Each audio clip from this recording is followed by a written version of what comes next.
was outside of Kingston, but she just got to Kingston. She should be on her way here now. I don't know what she's gonna do. Okay. But I mean, there's space there. Maybe she can freestyle. For sure. I don't know. So You can connect the artworks. let's go with the flow right now. So let me even, because I got part of the story, but let's get a bigger story here, because you're the partner working with him as a collab, Right. and then you seem to have facilitated something to happen. Pretty much. So I am Dan. My name is Dan Thompson. I am the art district manager and coordinator for Kingston Creative. Okay. Come again. You know, Reel and come again. Yeah, you know, pull it up.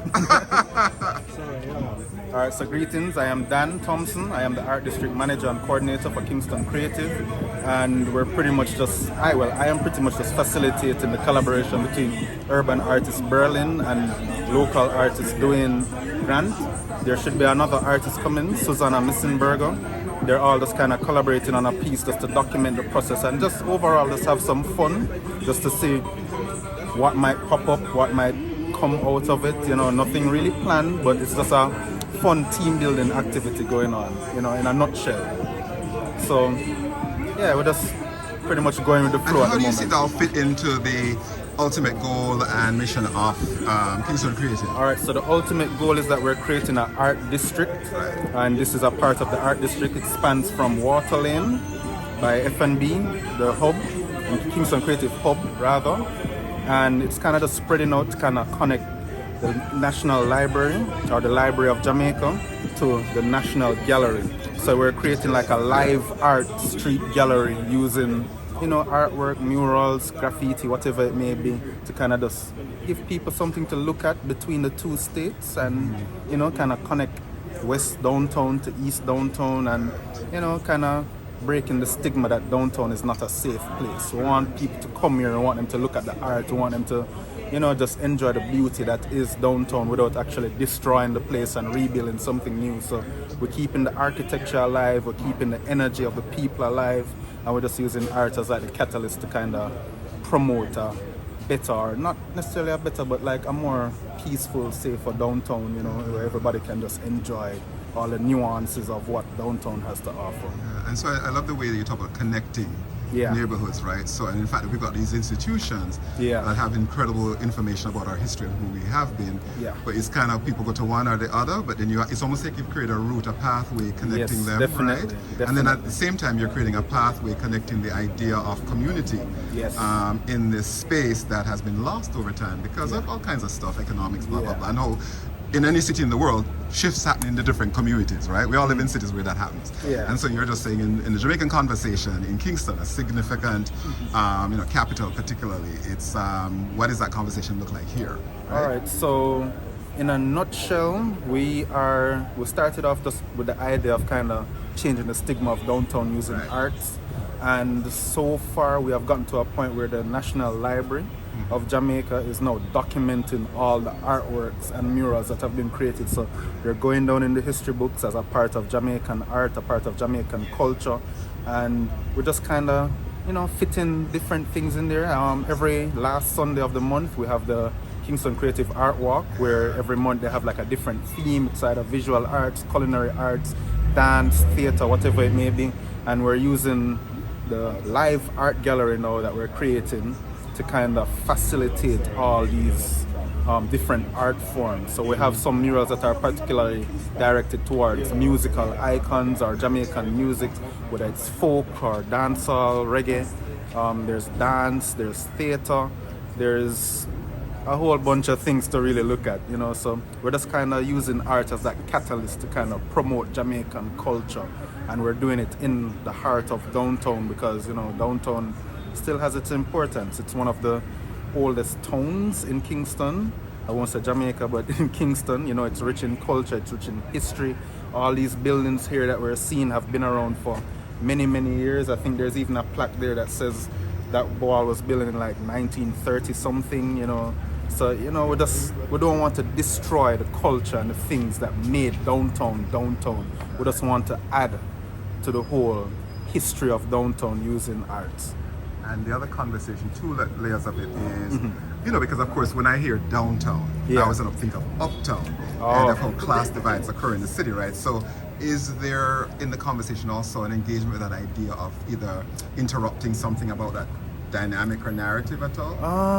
I think downtown, a lot of people perceive it as, like dirty and, it's downtown, it's not uptown. But I mean, Yendi Phillips was just walking through here and, that says a lot. So for all throughout the years, we've always had like quote unquote uptown people in downtown, whether it is for business, work, or they just come to dine. There are certain restaurants that have been here for many, many years. The Swiss Stores F&B downtown is one of them. We had Moby Dick somewhere down there, also best curry goat from Moby Dick restaurant. So there's just many different things here that a lot of people from different communities end up coming here for. Because even though people say downtown is quote unquote bad people place and dirty, it's not safe, you go get robbed, blah blah blah, people still come down here to go on the boat cruises down by the waterfront. They have the boat parties there almost every weekend. Right now we have Ribbies down there. It's a different vibe. No, Gloria's is there. There's a whole lot of different Devon House is downtown by the waterfront now. So there's just different things for everybody. So it's not necessarily a downtown place or an uptown place. It's a Jamaican place where you should just feel free to come there and just be yourself. And not to mention, people come here to work, has been coming here to work all the time. So definitely. Still, right? And then the other thing that it sounds like you're also engaging with that can shift things is that you can break downtown, uptown by getting people to think of this space as, because I imagine when I walk around here, I think of other cities in the world I go to where this becomes a loft district. Yeah. A lot of artists move in, right? Yeah. You renovate places that people can start to engage with. And then you have places that become cool, edgy. Yeah. But that begins to open. And yes, I know people watch this are going, yeah, but them they're exploitative people, them they make money just to come use the place for entertainment. But it sometimes can then translate into people seeing it as breaking all the things you're saying. It's not unsafe, I can go there. There are reasons for the things that go on down there, so right? And as well, the mix of the economic classes mixing together that engages community of young people, which leads me to my last question. Thank you for being so patient and answering these.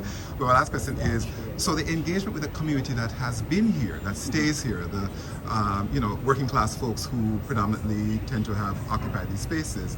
I'm wondering about the engagement. So, because when I think of when I walk around, I actually went and I saw some old ads that, and little things that I guess young people have been scribbling for years that aren't the formal, prettified murals like these. But I'm wondering about the engagement with the young people in the community to engage in programs and so on, to connect, to make those connections. So to answer that, every mural that has been created in downtown has involved the community, where we don't just bring artists from Germany or artists from, this is actually the second German artist that's doing a mural on the road.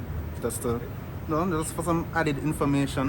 But majority of the artists that painted down here have been artists that have, responded to an open call for murals, and they have collaborated with local artists that live in downtown.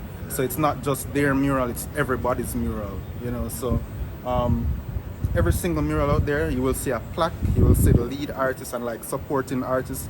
The supporting artists are people actually who live in downtown, who actually have the skill set to can create these murals and artworks down here. So it's not just outside entities painting in downtown. It's everybody collaborating to kind of bring the vision to life.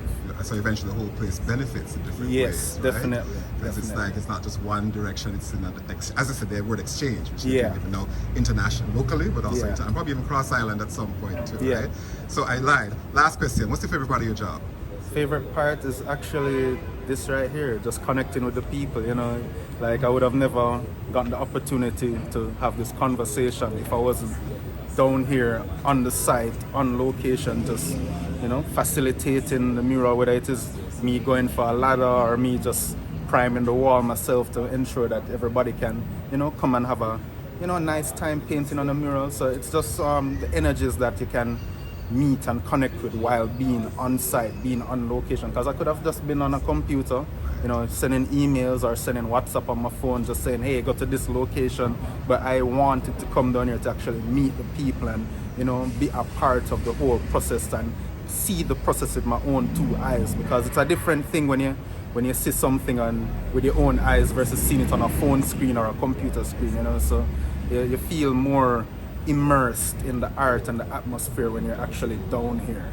Great. And how do people reach you? Are you on your own social media or? So you can reach Kingston Creative on social media as Kingston Creative JM. That's on Instagram. I think we're on Facebook. We have the Culture app in the App Store. You can download the Culture app on the App Store. Can iPhone download it too? It's on iOS. It's on the App Store for Apple. It's on the Google Play Store. So we have an Android, Samsung, iPhone battle. So okay, Android is better. I'm saying that to the iPhone right now. God, where are you, man? Look, could I know? Yeah. Could I know? All right, sure. All right, thank you, my sister. Thank you, my sister. You saved it. Thank you, my sister. All right, let's not cross any riots right so, now. Yeah, you can download the Culture app. It's on the App Store or Play Store. So, you can check out the Culture app. It has all the information that you need. It will give you the dates for tours, the dates for art walks. So we can give you, it's still in development, but it's out right now, so you can check it out. And it's basically giving you a guide to all the artworks and what Downtown and Kingston Creative has to offer for everybody. Brilliant, man. I love the hat, man. I love it. Forever, forever. Forever, Works every way, man. Power to the people. Yeah, man, every time. All right, thank you so much.